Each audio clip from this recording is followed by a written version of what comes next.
Maraming kayamanan ng tao na tinatago. Ang dami niyang kayamanan, hindi lang pera ang kayamanan niya, kundi sa sarili niya mismo, maraming kayamanan. Isa na dyan yung galit at pukot. Ilang taon na lumipas, nilagay mo sa puso mo yung galit at pukot mo, hindi ka pa rin nagpapatawad. Hindi mo ba maituturing na kayamanan niya? Kayamanan niya sa puso mo. Ilang years na nananatili sa puso mo hanggang ngayon hindi ka pa rin nagpapatawad. Ilang taon na yan. Namatay na yung tao, pero hindi mo pa rin pinatawad. Hindi pa ba kayamanan may tuturing yan? Isipin niyo mabuti. Ang daming kayamanan may tuturing sa puso natin. Pero lahat ng kayamanan natin sa puso, may bahagi ba ang Panginoon?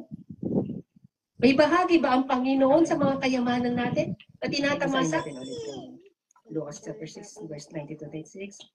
May isang mayaman lagi nagdaramit ng mamahalin at sagana-sagana sa pagkain araw-araw. May isa namang pulubing nagngangalang Lazaro, natatad ng sugat sa katawan at nakahiga sa may pintuan ng mayaman. Sa hangad ng matapunan man lamang ng mga mumong ng hulog mula sa hapag ng mayaman at do'y nilalapitan siya ng mga aso at dinidila ng kanyang mga sugat. Namatay ang pulubi at siya dinala ng mga anghel sa piling ni Abraham sa langit bilang isang parangal. Namatay rin ang mayaman at inilibing.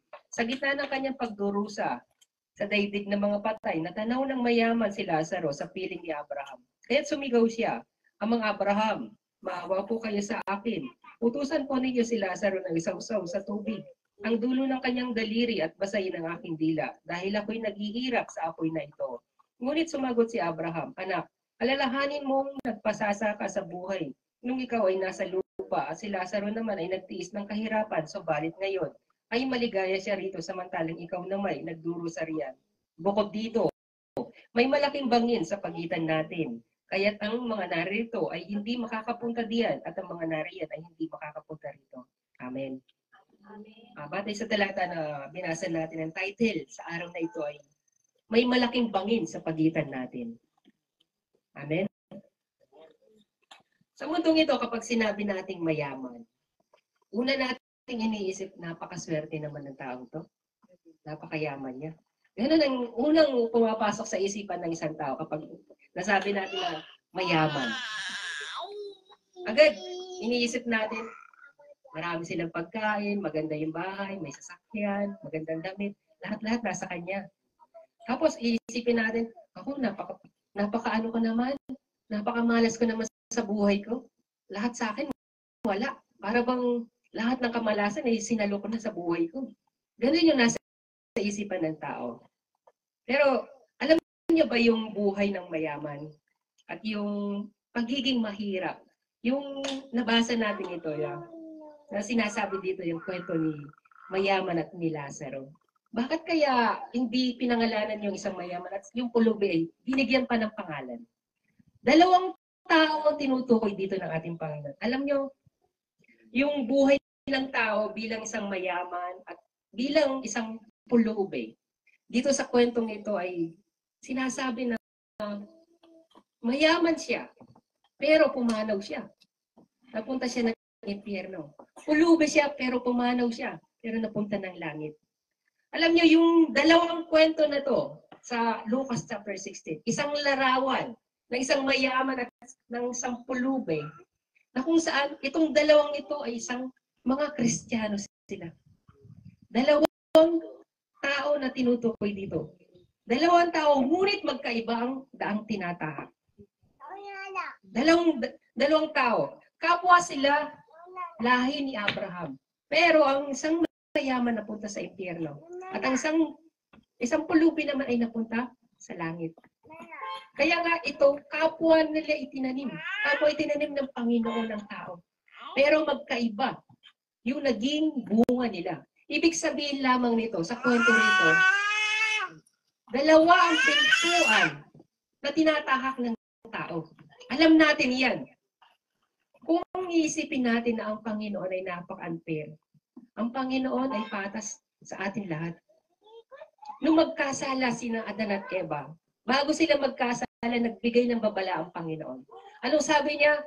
Huwag mong kakainin ang pinagbabawal na bungang kahoy. Kapag kinain mo yan, mamamatay ka. Pero choices ng tao. Choices ng tao na hindi sundin ang utos ng Diyos. So, dalawa ang pintuan na binibigay sa atin ng ating Panginoon. Ang kamatayan o ang buhay na walang hanggan. Hanggat nabubuhay ka, ang ating Panginoon, binibigyan kanya ng pintuan. Isa ang mayaman, isa ang pulubig. Saan ka doon? Kung tatanungin ko kayo, anong gusto ninyo? Maging mayaman o maging pulubig? Natural, maging mayaman. Ayaw nyo maging pulubig. Pero, sasabihin ko sa inyo, ang pagiging pulubi at ang pagiging mayaman ay walang problema. Ano doon ang magiging problema natin? Yung talata natin ngayon. Anong title natin? May malaking bangin sa pagitan natin. Pagitan natin, may bangin sa pagitan natin. Hindi ang pagiging mayaman mo, hindi ang pagiging pulubi mo, pero may bangin sa pagitan natin dalawa. Ano iyon? Yung kasalanan. Pumapagitan sa atin dalawa yung kasalanan mo. Hindi kasalanan na maging mayaman. Hindi kasalanan na maging pulubi. Pero, ang kasalanan, yung hindi mo makita ang Panginoon. Magiging mayaman ka, saan ka aasa? Sa kayamanan mo. Wala kang ibang aasahan kundi kayamanan mo. Kapag mayaman ka, magpapakasasa ka talaga sa iyong kayamanan. Pero kapag pulubi ka, sinong aasahan mo? Ang Panginoon. Kaya sa kwentong ito, ng isang mayaman, wala siyang inasahan. Sabi niya, nagpakasasa siya sa kanyang kayamanan. Napakaganda ng kanyang damit, pagkain, kayamanan. Pero pagdating kay Lazaro na isang pulubi, kahit damit, wala siyang damit. Kahit bahay, wala siyang bahay. Pero anong meron siya? Panginoon. Ang Panginoon lang ang meron siya. Yun ang pinagkaiba ng isang mayaman at ng isang pulubi. Isipin niyo mabuti. Ang pagiging mayaman at ang pagiging pulubi ay hindi kasalanan. Kundi ang relasyon mo talaga sa Panginoon ang problema dito. Kapag hindi mo nakikita ang Panginoon, ibig sabihin, may malaking bangin sa pagitan natin dalawa. Yan ang sinasabi sa iyo ng Panginoon. Hindi mo ako makita kasi nga ang laki ng kasalanan mo. Ano sabi niya? Ang nariyan ay hindi makakapunta rito. At ang narito ay hindi makakapunta riyan. Sinong gusto niyo mag-adjust? Isa lang naman ang gusto ng ating Panginoon. Ibigay mo sa akin ang iyong kasalanan. Ibigay mo sa akin lahat ng iyong kasalanan. Kaya nga ang ating Panginoong Jesucristo, namatay si Jesus Christ na ipako sa krus. Ano sabi niya? Pasanin mo ang aking krus. Yung bangin na iyon, hindi ka makakatungtong sa harapan ng ating Panginoon. Kaya nga si Jesus Christ isinugo. Yung krus niya mismo, yung magiging daan mo. Si Jesus Christ mismo ang naging tungtungan natin upang makabalik tayo sa harapan ng Panginoon. Pero paano ka makakalapit sa harapan ng ating Panginoon kung ang ating Panginoong Jesucristo ay wala rin sa puso mo? Paano ka makakarating sa harapan ng ating Panginoon? Tatalo ka sa bangin? Hindi ka nga makakatalo doon. Hindi ka nga makakapunta sa harapan niya. Ngayon, ano mangyayari sa iyo? Sa paanong paraan ka maliligtas? Hindi kayo nagtaas ng kamay kasi hindi kayo sigurado. Ngayon, sa paanong paraan kayo makakapunta ng langit? Isipin niyo mabuti. Ang Panginoon, binibigyan kayo ng pagkakataon. Isa lang ang gusto ng ating Panginoong Jesucristo. Ibigay mo sa akin ang iyong kasalanan at patatawarin kita. Kapag pinatawad kita, yung pader, yung bangin na yan na pumapagitan sa ating dalawa, mawawala. Makikita mo yung presensya ng ating Panginoon. Tignan ninyo yung mga binago ng ating Panginoon. Yung mga drug addict, ngayon nagpapahid ng salita ng Diyos. Yung mga addict sa alak, yung mga addict sa yosi, ano yung pinapahayag nila? Kontento na ako sa buhay ko ngayon. Masaya na ako sa Panginoon. Yun ang sinasabi nila kasi nga natagpuan na nila yung katotohanan. Ano sabi ng Panginoon? Kapag natagpuan mo ang katotohanan na magpapalaya sa iyo. So, Anong tingin ninyo sa inyong sarili? Malaya na ba kayo o kayo pa'y gapos ng kasalanan magpahanggang ngayon? Saan kayo ngayon? Kahit kayo, alam niyo kung saan kayo ngayon. Nasa bangin ba kayo? Doon sa pwesto ng isang mayaman? O nasa pwesto kayo na kung saan nandun si Lazaro? Nandun. Masaya na sa piling ng Panginoon. Tignan ninyo ang inyong sarili. May malaking bangin sa atin, sa pagitan ng ating Panginoon. Kaya hindi natin siya maramdaman. Hindi tayo maging masaya sa buhay natin. Hindi tayo makontento sa buhay natin. Alam niyo, may dalawang bata na magkaibigan. Dalawa silang bata magkaibigan. Umiiyak ang isang bata. Mayaman siya. Ang sabi ng isang kaibigan niya, ba't ka umiiyak? Sabi niya, hindi ko kasi makuha ang gusto ko eh.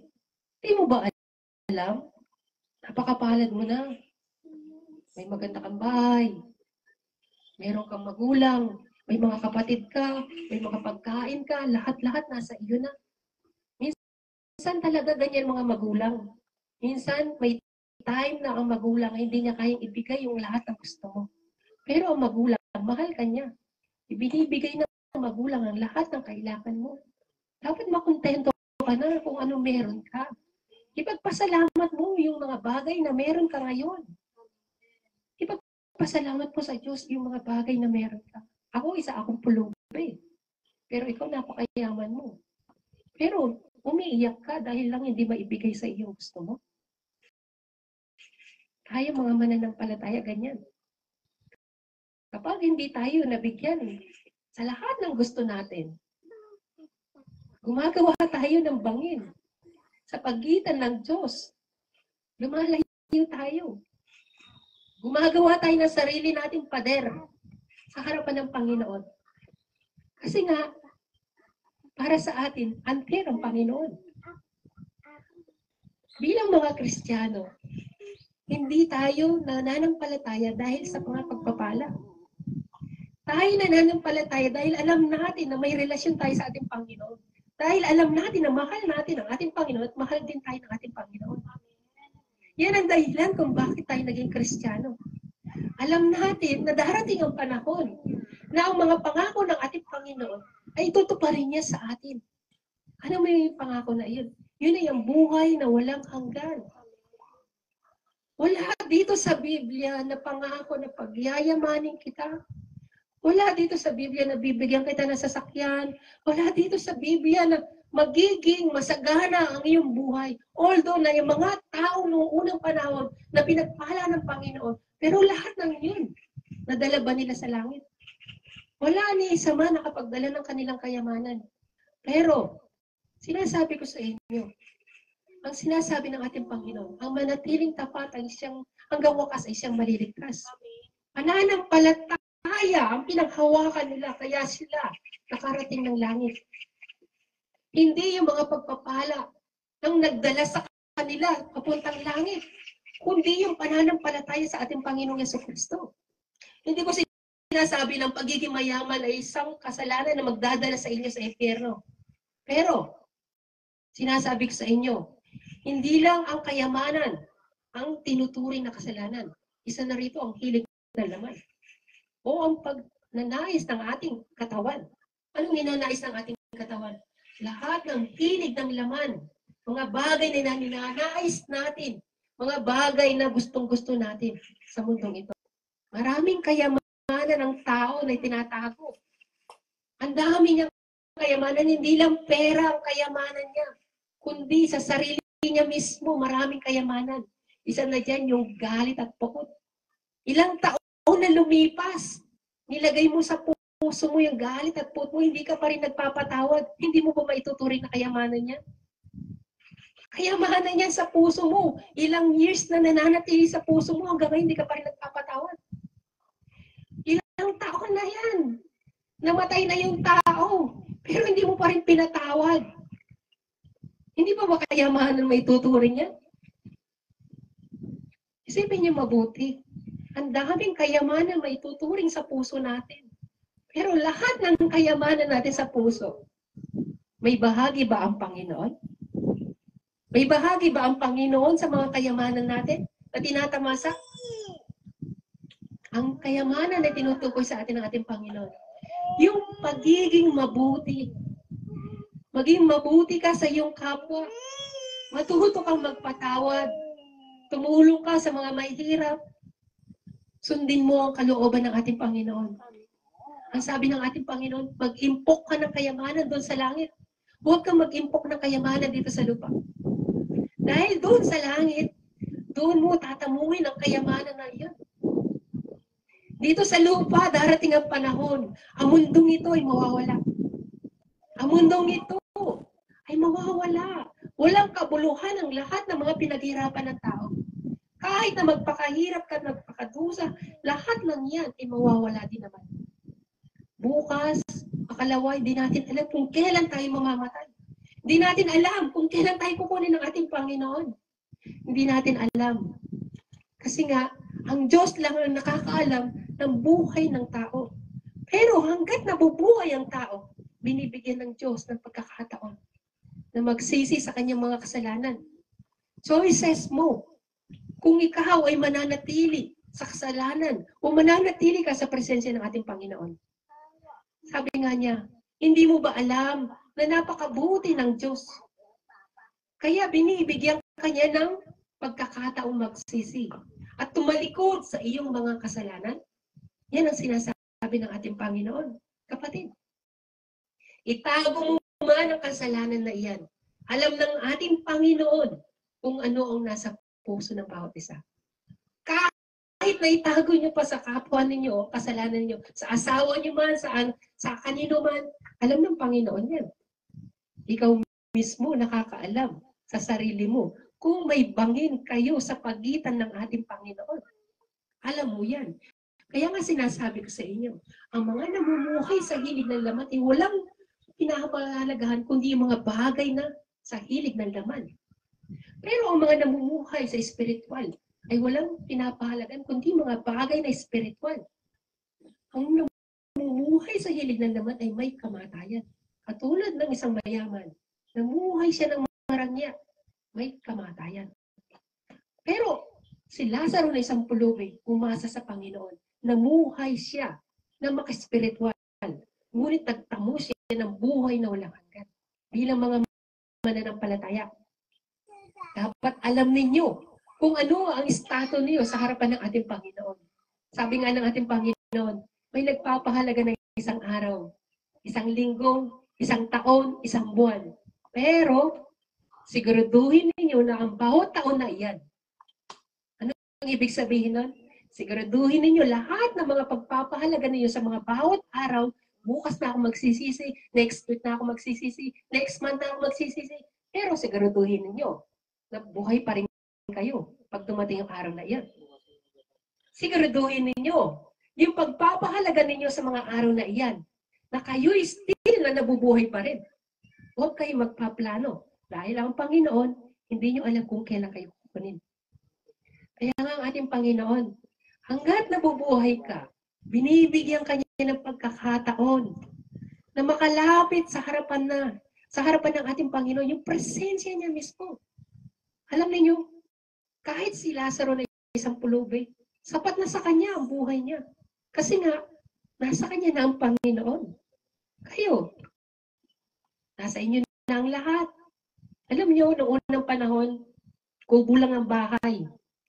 Pero ngayon, semento na ang bahay. Favor na binigay ng Panginoon. Noong unang panahon, naglalakad lang ang mga apostol, papunta sa pupuntahan nila. Layo, ilang araw, para lang makapangaral. Pero may sasakyan na.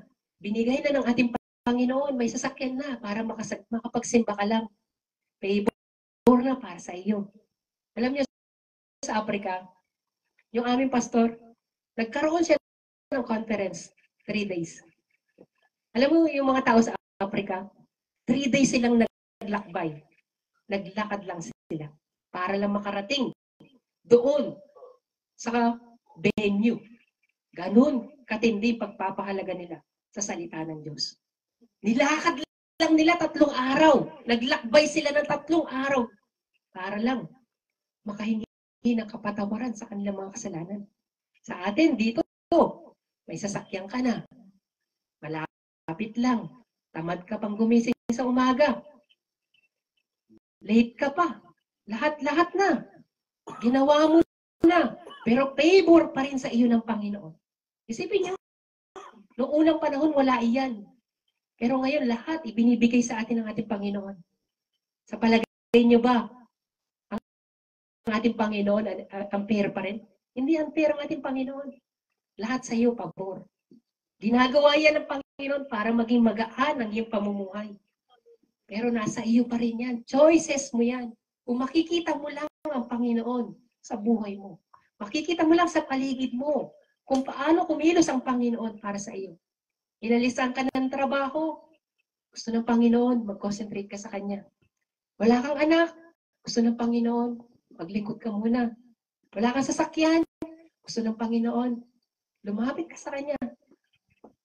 Alam nyo, ang dami niyong problema, ang dami niyong nirereklamo, pero hindi niyo alam. Ang Panginoon, alam niya yan. Pinapakinggan ka lang ng Panginoon. Kasi nga, favor mo yan. Favor lahat sa iyo ng Panginoon. Ganun kamahal ng ating Panginoon.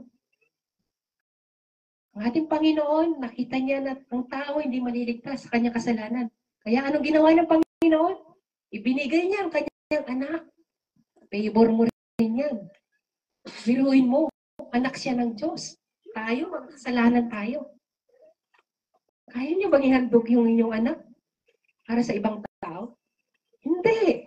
Pero ginawa yan ng Panginoon kasi nga, mahal ka niya. Bilang favor mo. Hindi favor ng Panginoon. Para sa Panginoon, mahal ka niya. Pero para sa tao, blessing, blessing, blessing. Yan ang para sa tao. Pero para sa Panginoon, bibigyan kita ng pintuan. Pumili ka lang sa dalawa. Buhay na walang hanggan o walang hanggang kamatayan sa impyerno. Ganyan ang Panginoon. Kaya nga sabi niya, hanggat nabubuhay ang tambo, hindi niya ito puputulin. Ganun ang Panginoon. Kaya nga isipin niyo mabuti, ilang taon na kayo, still buhay pa rin kayo. 30 years old na kayo, buhay pa rin kayo. Kasi nga ang Panginoon, hindi niya pinuputol ang inyong buhay. Hinihintay niya kayo. Hinihintay niya lang kayo, katulad ni Lazaro. Hinihintay niya lang kayo na lumapit at magsisi sa inyong mga kasalanan. Ganun ang Panginoon. Ang ating Panginoon, kung titignan niyo lamang, napaka-mahabagin. Mapagmahal ang Panginoon.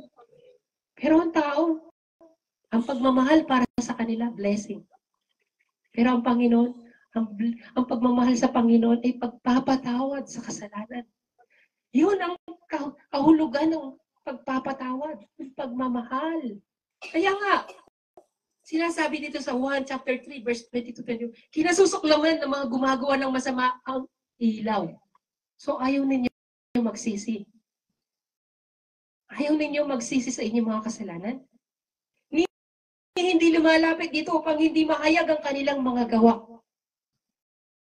So, paano kayo makakalapit sa Panginoon kung hindi nyo ihahayag ang inyong mga kasalanan? Ayaw ninyo lumapit sa harapan ng ating Panginoon. Nagsisimba tayo para tayo humingi ng kapatawaran sa lahat ng ating mga kasalanan. Hindi tayo nagsisimba para magpuri lang, tayo gumawa ng mga ministry. Hindi ganoon. Ang ating Panginoon, tinawag ka ng Panginoon para pagsisihan mo ang iyong kasalanan. Yun ang purpose ng simbahan. Yun ang purpose niya. Hindi ka tinawag para lang sa mga biyaya. Ibang biyaya ang nais ng ating Panginoon. Ang buhay na walang hanggan, yun ang tunay na biyaya para sa ating Panginoon. Amen. Hindi ito katulad ng iniisip ng tao. Ang iniisip ng tao, biyaya sa mundong ito. Isipin nyo, sinong mayaman ang hindi namatay? Sinong pulubi ang hindi namatay? Lahat pantay-pantay. Lahat ng tao ay namatay. Mapamayaman o mahirap man, lahat tayo ay mamamatay. Pero sa huling araw, dito tayo magkakatalo-talo. Magkakatalo-talo tayo batay sa ating mga pananampalataya. Kaya nga doon, sinabi ng mayaman, maaari mo bang isugod ninyo yung si Lazaro doon sa aking mga kapatid? Pero ano sagot ni Abraham? Nasa kanila yung salita ng Diyos. Kung hindi nila paniniwalaan yung salita ng Diyos, hindi rin sila maniniwala sa taong muling nabuhay. Ibinigay ng Panginoon sa inyo ang salita ng Diyos. Ang bawat isa sa inyo, hindi kayo maliligtas ng inyong asawa, ng inyong mga anak, kayo mismo. Ibinigay sa inyo ang kautusan ng Diyos. Kayo mismo, basahin ninyo ang salita ng Panginoon. Yun ang magliligtas sa inyo. Sapagkat sinasabi ng Biblia na ang salita ng Panginoon, doon mo matatagpuan ang kaligtasan. Sapagkat ang ipinapahayag dito ay patungkol sa ating Panginoong Jesucristo. Ngayon, kung hindi mo tinatanggap ang salita ng Diyos, sino ang hindi mo tinatanggap ngayon? Ang Panginoong Jesucristo. Gayong sinabi ng ating Panginoon, walang ibang daan, kundi ang ating Panginoong Jesucristo. Walang ibang daan. Ang ating Panginoong Jesucristo lang. So sa paanong paraan ka ngayon maliligtas kung iba ang daan na tinatahak mo? May dalawang daan ay binibigay sa ating Panginoon. Yun nga yung sinasabi niya, sapagkat kamatayan ang kabayaran ng kasalanan. Daan, magpatuloy ka sa pagkakasala. O daan, na magkakaroon ka ng buhay na walang hanggan through faith sa ating Panginoong Jesucristo. So narito ka ngayon. Pumili ka kung anong daan ang tatahakin mo ngayon. Choices mo na ngayon yan. Pero ang Panginoon, still waiting para sa iyo. Hindi ka hinuhusgahan ng ating Panginoon. Still waiting pa rin ang Panginoon para sa iyo. Kaya nga, sabi niya, hindi ko puputulin ang tambo. Hanggat nananatili kang buhay, hindi kanya puputulin. Pero once na natapos na yung takdang panahon na ibinigay sa iyong Panginoon, hatulan tayo ng ating Panginoon, batay sa ating mga ginawa. Kaya nga ang ating Panginoon, isinugo ng Diyos ang kanyang bugtong na anak upang tayo'y magkaroon ng buhay na walang hanggan. Tinubos niya tayo sa pamagitan ng kanyang dugo na dumanak doon sa krus. Yung dugo na yun, yung naglinis sa ating mga kasalanan. Malinis na tayo ngayon. Sabi ng ating Panginoon, pinuksan ang pintuan, yung lugar ng kabanal-banalan, para tayo mismo makalapit na sa ating Panginoon. Pero still, hindi pa rin tayo makalapit sa harapan ng ating Panginoon. Bakit? Dahil still pa rin tayo nananatili sa kasalanan. Hindi tayo makaalis-alis, hindi tayo makawala-wala sa kasalanan. Kasi nga, ang problema tayo. Ayaw nating isuko lahat sa Panginoon. Lord, ito muna, ibibigay ko sa iyo, saka na ako magsisisi. Alam niyo, yung kasamahan ko sa trabaho, in-evangelize ko Korean, sabi ko sa kanya, ikaw, Kristiyano ka, pero nagyoyosi ka, umiinom ka ng alak. Ang sabi niya, sabi ko sa kanya, tigilan mo na yan. Tigilan mo na yung Kristiyano ka. Pero ang sagot niya sa akin, saka na. Hindi mo ba alam ka ako? Once na namatay ka, yung saka na, pagsisisihan mo. Wala nang bukas, mapupunta ka sa impyerno. Huwag ka naman ganyan, kanya. Huwag mo sabihin sa akin yan. Totoo yan, sabi ko sa kanya. Once na namatay ka, wala nang second chance. Tingnan niyo ang mayaman. May second chance pa ba binigay yung Panginoon? Ang second chance na ilaano niya dito, isugon na lamang ninyo si Lazaro sa aking mga kapatid. Wala na second chance kapag ikaw ay nasa impyerno na. Walang pintuan para makalabas ka sa impyerno. Dalawang pintuan. Ang tatahakin mo lang. Pero sa langit, doon. Paghirap ka man dito sa mundong ito, doon sa langit. Tatamuin mo yung kagalakan, kasiyahan, ang buhay, wala nang pagtangis, wala nang kalungkutan. Doon masaya ang buhay mo. Pero piliin mo yung tama. Piliin mo ang tama. Alam niyo, patutuo ko sa inyo, nung ako'y nasa trabaho, habang nagpupuri ako sa Panginoon, sabi sa akin ng Panginoon, tinawag yung pangalan ko. Dahil doon, nung panahon na yun, talagang sobra yung pakikipag-communicate ko sa Espiritu Santo. Nakakausap ko ang Holy Spirit. Tanong sa akin ng Holy Spirit, ano pinakamahalaga sa iyong buhay? Hindi ko siya sinagot. Kasi alam ko sa isip ko kung ano mahalaga sa akin. Tinanong niya ako ulit, anong mahalaga sa iyong buhay ngayon? Ang sabi ko sa kanya, Panginoon, alam mo ang lahat ng bagay, alam mo kung ano nasa puso ko. Sa ikatlong pagkakataon, anong mahalaga sa iyong buhay? Okay, Lord, sasagutin kita. Gusto ko magkaroon ng kayamanan, gusto ko magkaroon ng magandang bahay, gusto ko magkaroon ng restaurant, gusto ko magkaroon ng sasakyan. Lahat ng yan ay gusto ko.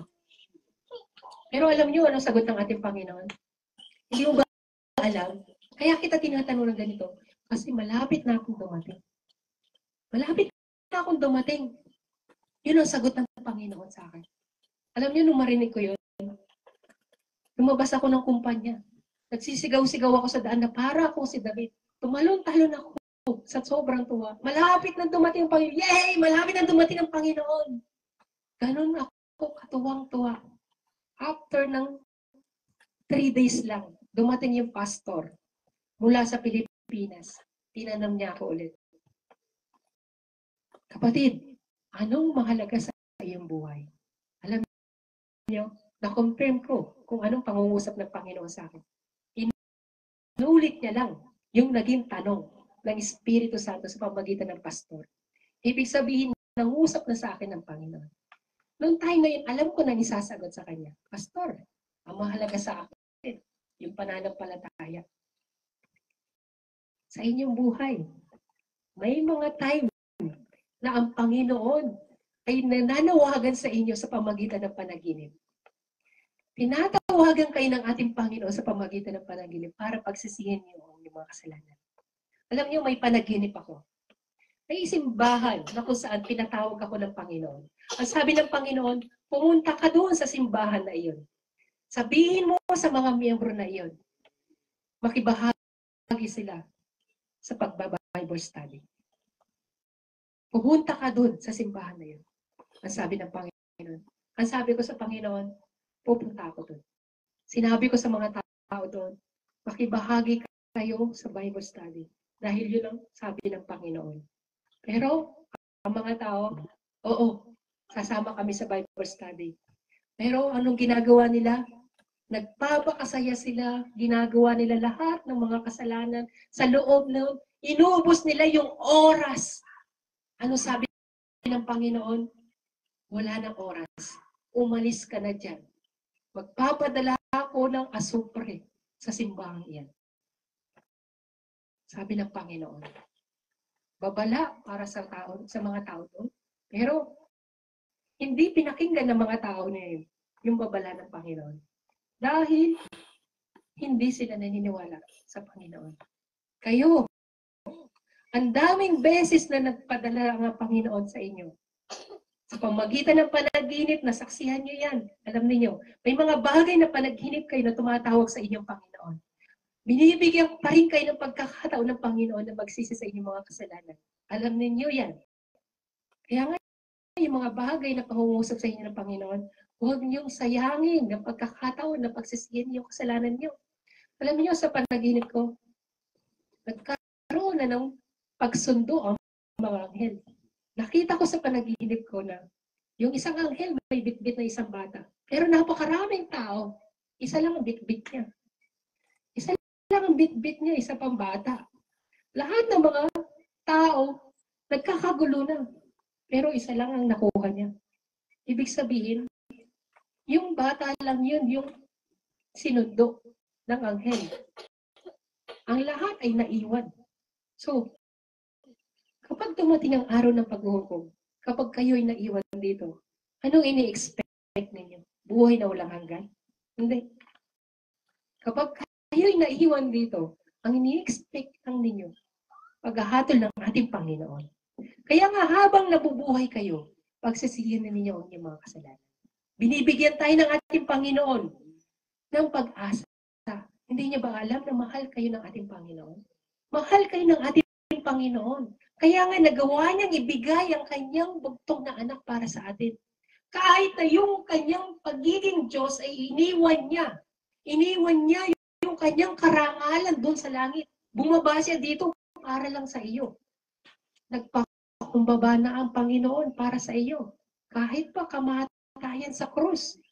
Alam niya, anak ako ng Diyos, pero ba't ko ginagawa ito? Kaya nga sabi niya doon, Ama ko, bakit mo ko pinabayaan?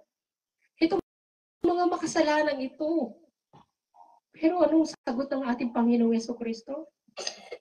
Huwag mo silang panagutin sa kanilang mga kasalanan. Dinipensa pa rin tayo ng ating Panginoon. Sa kabila ng lahat ng ginawa natin, ang Panginoon pa rin. Inisip niya pa rin tayo. Huwag mo silang panagutin sa kanilang mga kasalanan.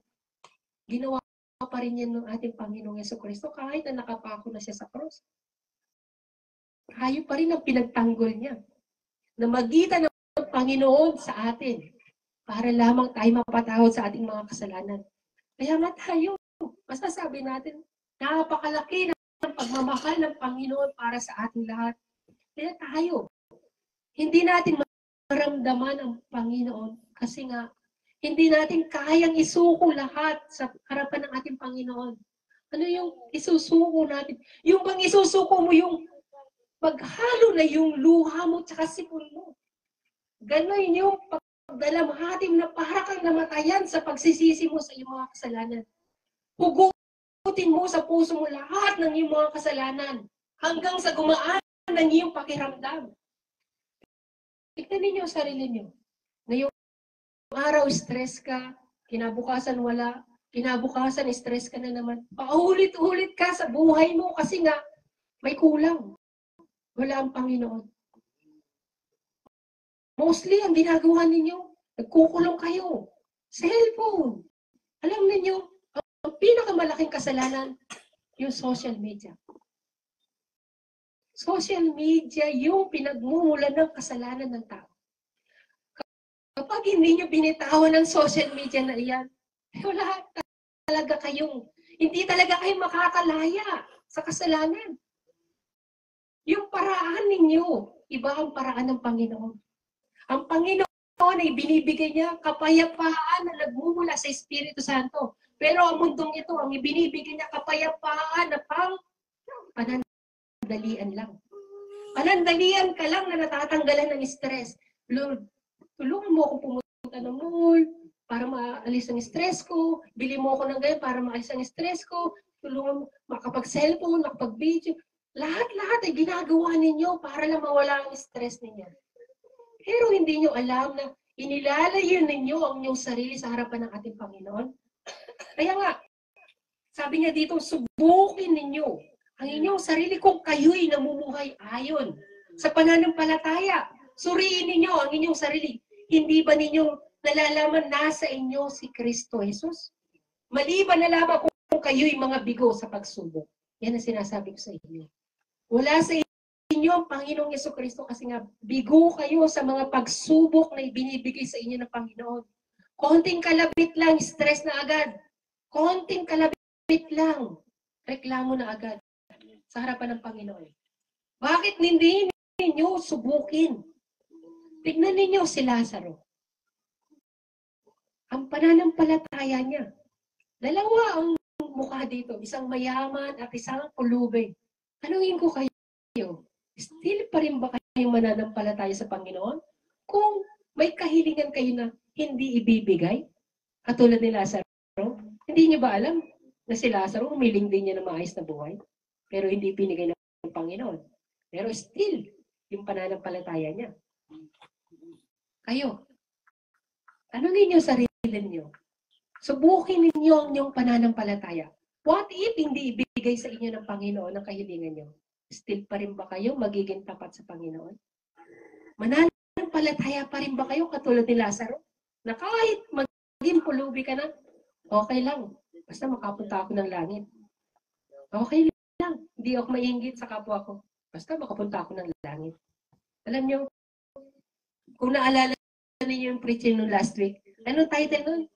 Sa iyong harap ay huwag akong alisin sa iyong banal na espiritu ay pagkariin. Huwag ninyo hayaan. Yung Holy Spirit ay mawala sa inyo. Dahil once na nawala sa inyo ang Espiritu Santo, wala na lahat sa inyo. Wala nang kapayapaan. Kaguluhan na lang ang mangyayari sa iyong buhay. Sa iyong pananampalataya, wala na rin. Hindi mo na alam lahat ng mga desisyon mo. Lahat ng mga ginagawa mo, hindi mo na alam. Lahat ay wala na. Ikaw na lang ang nagdidesisyon. para kang lumalakad na patay sa harapan ng Panginoon. Dahil wala sa iyo ang guidance ng Holy Spirit. So paano ka maliligtas sa huling araw? Kapatid, hindi ako humahatol sa pananampalataya. Dahil lahat ng tao ay makasalanan. Kahit ako, makasalanan ako.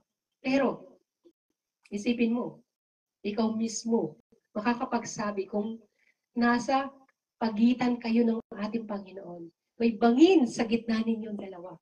Kayo lang makakapagsabi niyan. Hindi ako makakapagsabi niyan. Hindi ko kayo hahatulan sa bagay na iyan. Kayo mismo, alam niyo ang bagay na iyan. Kaya nga sabi ng ating Panginoon, pumasok kayo sa makipot na pintuan. Sapagkat maluwag ang pintuan at malabad ang daan pupuntahan sa kapahamakan at ito ang dinaraanan ng marami. Ngunit makipot ang pintuan at makitid ang daan papunta sa buhay at kakaunti ang nagdaraan doon. Pero sa buhay ng isang mananampalataya, alam nyo, sa buhay ng mananampalataya, ayaw niya ng pagsubok. Ayaw ng mananampalataya ang pagsubok. Ayaw niya yun. Laging magaan para sa kanya ang gusto niya. Magaan na pamumuhay bilang mananampalataya. Pero ano sabi ng Panginoon? Ngunit makipot ang pintuan at makitid ang daang papunta sa buhay. At kakaunti ang nagdaraan. Kasi nga, ayaw ng mananampalataya yung mabibigat na suliranin. Ang gusto niya is magaan. Magaan na pamumuhay bilang mananampalataya. Pero ang tao, alam niyo, napaka-selfish. Alam niyo bakit? Bakit mo nasabing selfish ang tao? Kasi ang tao, kapag may gusto siya, kapag nakakagawa siya ng kasalanan, sasabihin niya, naunawaan naman ako ng Panginoon. Alam naman ng Panginoon niya, naunawaan na ako niya. Kahit magpatuloy ka sa pagkakasala, okay lang, naunawaan ako ng Panginoon. Ganyan ang tao.